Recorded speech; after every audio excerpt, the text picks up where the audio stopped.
Women don't miss men who try harder. They miss men who made them feel something rare. That's why some men are remembered forever, while others are replaced easily. Think about this. She moved on.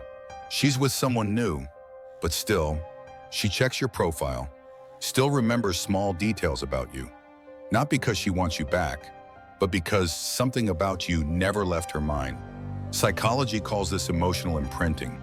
It happens when a man connects to a part of her identity, not just her emotions, but her sense of self. And once that imprint forms, it becomes very hard to replace. Here's the part no one tells you. It has nothing to do with looks, money, or status. The surface level truth is that people think women remember excitement. The deeper truth is this.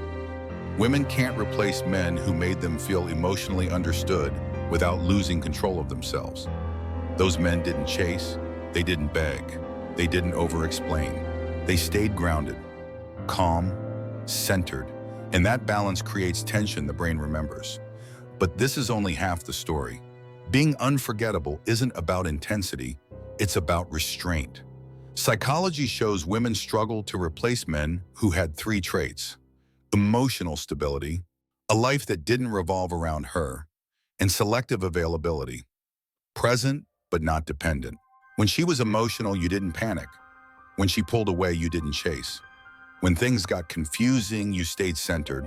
Her brain associates you with safety and strength at the same time. A rare combination. If this made you pause, good, because trying to be unforgettable is exactly what makes most men forgettable. Men, women can't replace, don't try to hold on. They don't fight for attention. They build a presence so solid that walking away creates an emotional gap. Women replace attention easily. They replace effort easily. But they struggle to replace how a man made them feel about themselves, and once you understand that, you stop trying to be chosen and start becoming unforgettable.